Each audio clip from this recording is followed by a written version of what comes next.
2029 நாடாளுமன்ற தேர்தலில் பாஜகவை மக்கள் முற்றிலுமாக துவம்சம் செய்து அவர்களை நிரந்தரமாக ஒழித்து கட்டுவார்கள் என்று சமாஜ்வாதி கட்சி தலைவர் அகிலேஷ் யாதவ் உறுதிபட தெரிவித்துள்ளார்.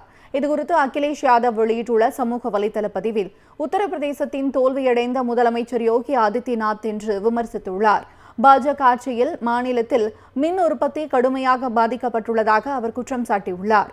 மின்வெட்டு பிரச்சினை தொடர்பாக முதலமைச்சர் யோகி ஆதித்யநாத் நடத்திய ஆய்வுக் கூட்டத்தில் மின்துறை அமைச்சர் ஏன் கலந்து கொள்ளவில்லை என்று அவர் கேள்வி எழுப்பியுள்ளார். மின்துறை அமைச்சர் அழைக்கப்படவில்லையா அல்லது கலந்து கொள்ளவில்லையா என்பதை தெளிவுபடுத்த வேண்டும் என்றும் அகிலேஷ் கேட்டுக் கொண்டுள்ளார். மின்வெட்டால் பாதிக்கப்பட்டுள்ள மக்களின் கோபத்திலிருந்து தப்பிக்க பாஜக எம்எல்ஏக்களும் எம்பிக்களும் சொந்த அரசுக்கே கடிதம் எழுதி கோரிக்கை விடுத்து வருவதாக அகிலேஷ் சாடியுள்ளார். இப்போது பாஜகவில் நீரோட்டமே இல்லை என்று விமர்சித்துள்ள அகிலேஷ் யாதவ் 2029 நாடாளுமன்ற தேர்தலில் பாஜகவை மக்கள் முற்றிலுமாக துவம்சம் செய்து அவர்களை நிரந்தரமாக ஒழித்து கட்டுவார்கள் என்று உறுதிபட தெரிவித்துள்ளார்.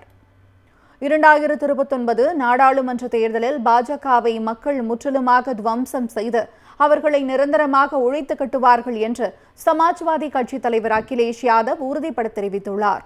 இதுகுறித்து அகிலேஷ் யாதவ் வெளியிட்டுள்ள சமூக வலைதள பதிவில் உத்தரப்பிரதேசத்தின் தோல்வியடைந்த முதலமைச்சர் யோகி ஆதித்யநாத் என்று விமர்சித்துள்ளார்.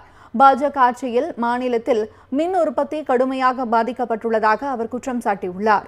மின்வெட்டு பிரச்சினை தொடர்பாக முதலமைச்சர் யோகி ஆதித்யநாத் நடத்திய ஆய்வுக் கூட்டத்தில் மின்துறை அமைச்சர் ஏன் கலந்து கொள்ளவில்லை என்று அவர் கேள்வி எழுப்பியுள்ளார்.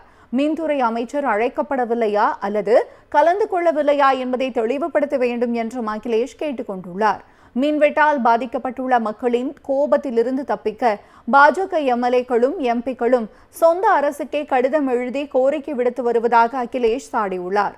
இப்போது பாஜகவில் நீரோட்டமே இல்லை என்று விமர்சித்துள்ள அகிலேஷ் யாதவ் 2029 நாடாளுமன்ற தேர்தலில் பாஜகவை மக்கள் முற்றிலுமாக துவம்சம் செய்து அவர்களை நிரந்தரமாக ஒழித்து கட்டுவார்கள் என்று உறுதிபட தெரிவித்துள்ளார்.